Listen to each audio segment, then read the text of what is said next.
Okay, looking at American progress, this is looking at around the 2008 election and some other progress during this time. The main thing you need to know for the year, two things. The year 2008 and Barack Obama, his name shows up. You mainly need to know the significance that in 2008, that's when we had the first African American president elected. So that's the main thing you need to know for Obama at this time. And for the year 2008 is that he's the first African American president.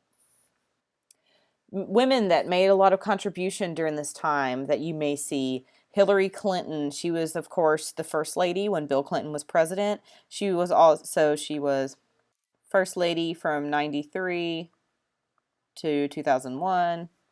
And then she was also Secretary of State for the first term of Barack Obama's presidency. Another female that you might hear about is Sonia Sotomayor. She was the first Hispanic justice to the Supreme Court. And then another individual you may hear brought up as another example of pursuing the American dream and coming from nothing and making and becoming a billionaire and a self-made billionaire. And she also, because of her support for Obama, a lot of people feel like her support's what led to him ultimately being successful in that election. So that's where you might hear stuff about Oprah Winfrey. Challenges in our new century. And these are both things that you may have heard of in the news your parents talk about. One is going to be immigration. How do we handle immigration? How much of an issue is it? Are we making the issue, or is it the immigrants? You have very polar opinions about immigration. The estimation right now, we have 13% of the population living in the United States are immigrants.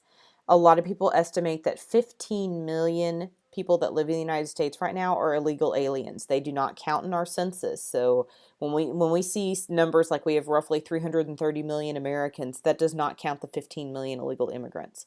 And so people wonder, well, why do we have so many of these immigrants? Some of it is the push and pull factors. Majority of our immigrants are from Spanish-speaking countries, from Mexico or Cuba or Latin America. And so there's certain things, maybe opportunities are not as available where they live, and there's more opportunity here, or they have family that have already moved here. So this political cartoon kind of sums it up. So over on this side, you have Mexico, possibly, for example.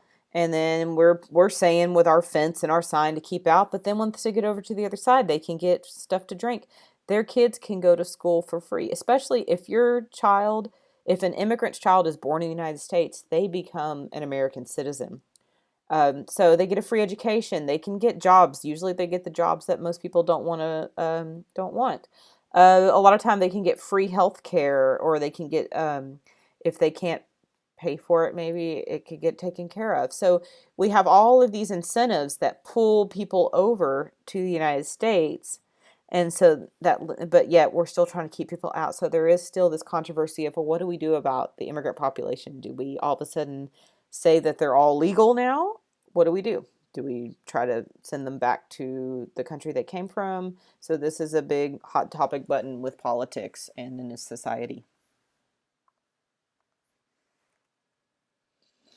Another crisis or challenge at this time is going to be when we had our recession. And that's when your economy, not necessarily a depression like the Great Depression, but it's whenever your economy recedes, where we don't make a gain in our GDP. And so this started around 2008, I believe, is whenever it's going to really be hitting in high gear. Stock market's going to drop sharply. You're going to have one of the other issues is that leads to this is overbuilding of homes. You're going to have people that they're given these great low interest rates for loans for houses, and their houses they can't really afford. So when their interest rates changed and the price of their mortgage changed, they couldn't afford the house payments anymore, and so they lost their homes. So there's a lot of foreclosures. There's all kinds of things that happen to people in this time. There were some mortgage companies that ended up going under. So here's another example of, okay, not is the government going to get involved when the economy starts to suffer? It's how will they get involved? So how they got involved was the American Recovery and Reinvestment Act. So they made a bailout package And they created new jobs. They tried to save existing ones. They tried to spur economic activity. They tried to, try to boost the economy artificially through this bailout package. And the financial crisis still, had to just kind of work itself out. And there were some investment firms that ended up collapsing during this time. There were some groups that actually were bailed out. There's some banks that were bailed out. The automotive industry was bailed out. Some people said, well, why don't you just let the automotive industry fail on its own, let laissez-faire take its toll? And then they said, no, we got to take care of the American automotive industry, which a lot of that did happen. So this was another crisis that happened in the 2000s that we are still seeing issues with today in 2014, even though it is getting much better and things are improving. And of course, going back to what we saw in the beginning, globalization. We have a huge spread of American culture, and some of this is coming from those multinational corporations. And then the other thing that's going to lead to a huge spread in American values is especially the internet. And then now television shows are widely available everywhere. Movies and music are available everywhere. And so you've seen American culture everywhere. A lot of times you'll see the language that business is conducted for international business is in English. So American values and culture are being spread worldwide.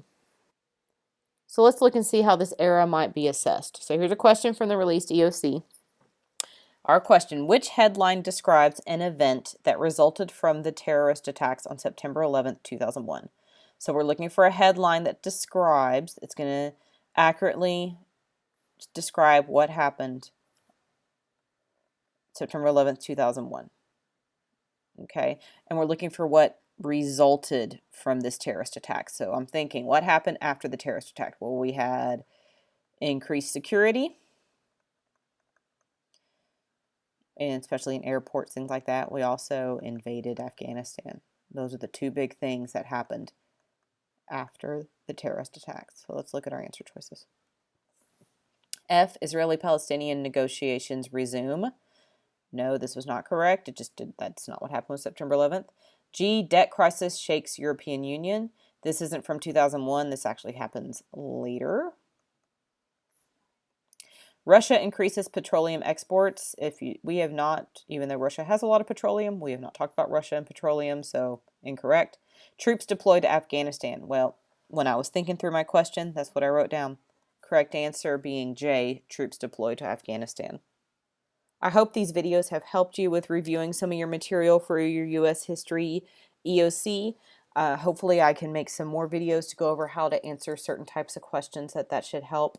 And also can have my website where you can find these prezzies and you can find ways to take notes on them is tinyurl.com/USH-EOC-review-tutorials. So that's where you can go if you want to get a graphic organizer to take notes on this material or click through the Prezi at your own pace and not have to listen to me talk through it. And good luck with your EOC.